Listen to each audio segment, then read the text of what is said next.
Bom dia a todos. Meu nome é Vanessa, eu sou da Associação Médico Espírita de Botucatu.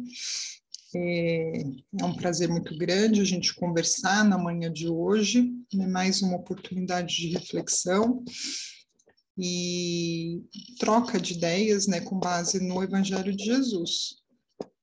Hoje nós vamos refletir sobre o tema caridade. E esse é um tema que, quando a gente pensa, geralmente surge uma ideia, na maior parte das pessoas, restrita ao aspecto material. E seria, né, de todas as formas de caridade, né, um dos tipos que talvez fosse o mais simples de ser colocado na vivência nossa, né, de doação material. Não subestimando esse aspecto, porque é muito nobre a gente dar o realmente necessário, né, aquilo que eventualmente as pessoas realmente necessitem, né, principalmente no caso das pessoas que são necessitadas do básico em termos materiais. Então, isso é importante, é uma forma de caridade também, né? Mas é interessante pensar que, quando a gente pensa em caridade, dificilmente a gente se vê, né, na troca de papéis, né? A gente não se imagina como o necessitado da dupla, né, desse relacionamento. A gente sempre se imagina o outro necessitando e eu doando, né? E essa troca de papéis, esse dar e receber, faz parte de toda a nossa vida e embasado pelas lições do Evangelho, né? Nós temos muita necessidade da caridade, que eventualmente não é só do aspecto material do outro, né? Mas também sob a forma moral, de indulgência, de paciência, e não restrita só ao aspecto material. Então, é um relacionamento com o outro, né? Em alguns momentos eu dou, em outros eu recebo. Né? É interessante a gente ver essa troca para que a gente não se coloque numa posição exclusiva de doação, para que não haja hierarquia, né? Eu como superior e o meu próximo como inferior.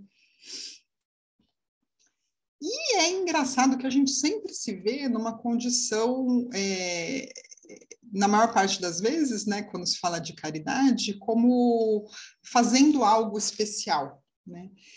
E a gente não tem muita a consciência de que, na verdade, esse é um aspecto de reciprocidade ao universo, né? Quando nós vivenciamos mesmo os ensinamentos de Jesus, nós temos mais noção do quanto recebemos, né? Do quanto somos necessitados também da caridade alheia. Né? E que, na verdade, ao praticar a lei da caridade, nós entramos no jogo de reciprocidade do universo.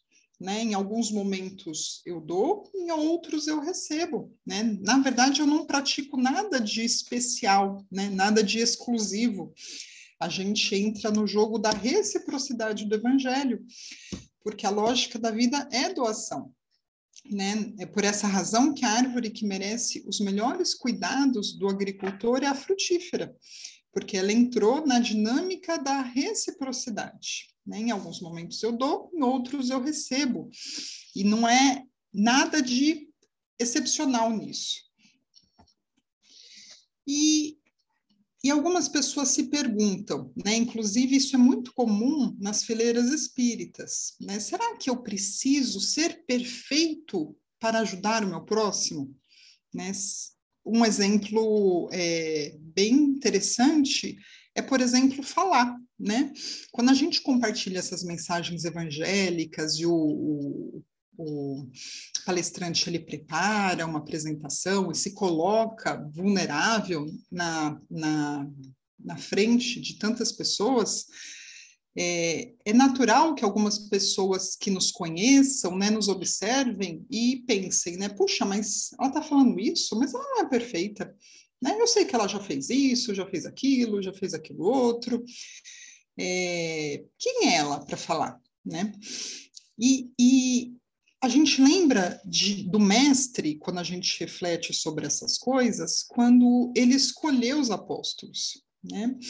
Porque Jesus poderia muito bem ter escolhido 12 anjos para encarnarem na Galileia, né? E serem os membros do colégio apostólico. Tranquilamente, ele não teria dificuldades na tarefa, né? Ele não lidaria com as dificuldades de Simão Pedro, por exemplo, né? Quando o negou, não lidaria com as dificuldades humanas dos apóstolos mesmo. E ele não fez isso, né? Ele não escolheu anjos, né? Ele escolheu indivíduos, né? E que ele optou através do trabalho e da convivência, ele apostou na melhora íntima desses indivíduos, né? E foi no trabalho que houve uma modificação interna deles, e ao trabalhar, nós nos tornamos melhores, né? Então, o convite do trabalho ao próximo, da doação, da reciprocidade, ele nos torna melhores. Nós não ficamos melhores para trabalhar, né? Nós nos tornamos melhores ao trabalhar, né? Ao refletir sobre esses aspectos e ao reconhecer o nosso papel e o nosso real tamanho diante do universo, né? Esse é o primeiro passo para a reforma íntima, né? Nós nos reconhecermos do tamanho que somos, né? E com as partes nossas que ainda precisam de iluminação. Então, respondendo àquela pergunta, nós não precisamos realmente ser perfeitos para trabalhar, né? O palestrante, na verdade, é aquele que primeiro ouve aquilo que fala, né? Então, nós sempre aprendemos muito ao preparar essas reflexões, porque sabemos que o trabalho vai ser feito independente de nós, né? O trabalho não é nosso, esse trabalho é do Cristo, né? E ele conta conosco na realização, mas se nós não fizermos, outra pessoa fará, né? E ele sabe que o trabalho é um instrumento que nos torna melhores, né? E é interessante. Tem uma pergunta no capítulo 11 do Livro dos Espíritos, e esse capítulo, ele fala sobre a lei de justiça, amor e caridade. E é interessante que ele une esses três termos, como se fosse uma coisa só. E a pergunta é assim: qual o verdadeiro sentido da palavra caridade, como a entendia Jesus? E a resposta é benevolência para com todos sem fronteiras, indulgência para com as imperfeições alheias e perdão das ofensas. Então, ao unir esses três termos, justiça, amor e caridade, né, o Espírito da Verdade, ele coloca como se não pudesse ser dissociada a caridade do amor e da justiça. Então, a gente entende que a caridade é a ação prática da lei da justiça e do amor, né? E ela se reveste de misericórdia. O compromisso do espírito que já alcançou maior proximidade com Deus é contribuir com uma justiça restaurativa e não punitiva, né? Porque a gente, na medida em que a gente evolui, a gente entende que o mestre e Deus, ele tem um propósito educativo para a humanidade, né? E as lições e a escola é o nosso dia a dia, né? É a família com a qual a gente convive, são as dificuldades que aparecem no nosso caminho. Então, a gente reconhece esses instrumentos, né? E aprende a lidar com ele e a reconhecer, muitas vezes, a dificuldade da tarefa. E nesse sentido da caridade revestida de misericórdia e unida ao aspecto da justiça restaurativa do espírito, Há um exemplo que eu gostaria de falar, né? Eu acho que simboliza muito esse aspecto da justiça, amor e caridade. E para quem não leu o livro, né, agora vai ter um spoiler, né? Porque é o livro Nosso Lar, do Chico Xavier. E nesse livro, né, o André Luiz, depois que ele é socorrido no Nosso Lar, ele começa a se preocupar com o pai dele, né? Porque o que aconteceu, né? O pai do André Luiz era um fazendeiro muito abastado, tinha muitas posses, né? Pagou para o filho fazer medicina no Rio de Janeiro, né? O filho, um médico, né? Há muito tempo atrás, numa sociedade machista, patriarcal, né? E a mãe era do lar, né? E essa mãe realizava com muito carinho suas atividades, né, em devotamento ao marido e ao filho, estudante, e o pai tinha 2 amantes. E ela realizava, mas com esse propósito, sabendo, né, que o nosso trabalho é com Deus, o nosso compromisso é com Deus, né? Então, na medida em que a gente realiza as tarefas com as quais a gente lida no nosso cotidiano, nós realizamos para realizar esse nosso compromisso com o Pai. E ela realizou muito bem realizada, ao ponto de que, quando ela desencarnou, ela foi para uma região espiritual acima do nosso lar, né? Acima da colônia onde o André Luiz foi socorrido depois que ele desencarnou. E o pai do André Luiz, com as 2 amantes, ele foi para um lugar do plano espiritual um pouquinho abaixo do umbral, né? Um pouquinho mais lá embaixo.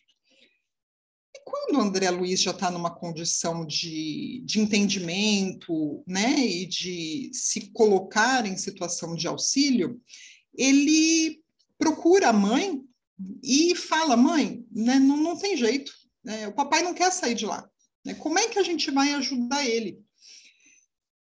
E essa mãe coloca uma lição muito, muito bonita nesse sentido de justiça restaurativa, né? Ela fala assim: não, filho, pode ficar tranquilo que está tudo equacionado.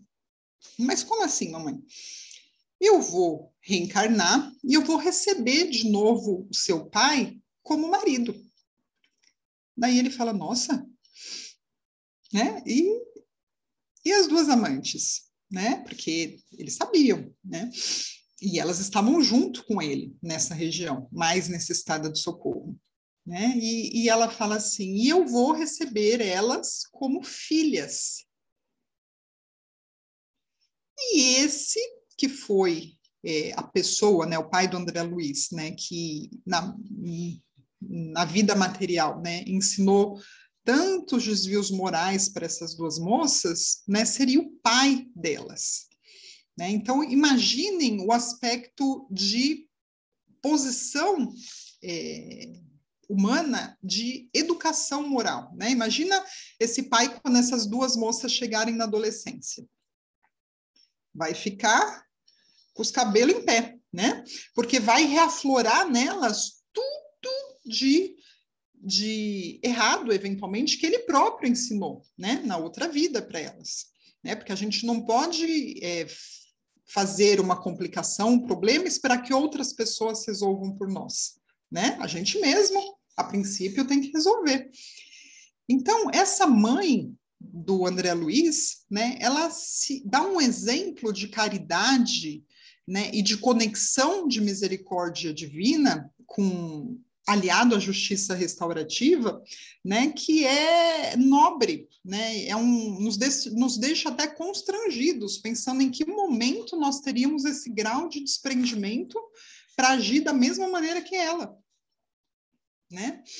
Então, o exemplo da mãe do André Luiz, ao se colocar à disposição para reencarnar novamente, receber esse espírito novamente como marido e receber as amantes do marido como filhas, né, nos dá um exemplo de caridade, doação, de caridade e misericórdia, de caridade e justiça restaurativa, que vai muito além do aspecto restrito material que muitos de nós faz da caridade. E dessa maneira, né, se programa todo esse socorro espiritual para o pai do André Luiz.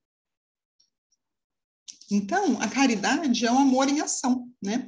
Porque a lógica do amor não é a felicidade que nós temos, mas sim a que dividimos, né? O que nos alimenta não é o amor que recebemos, mas o amor que doamos, né? E isso se transforma em virtudes, que são as filhas diletas do amor mesmo.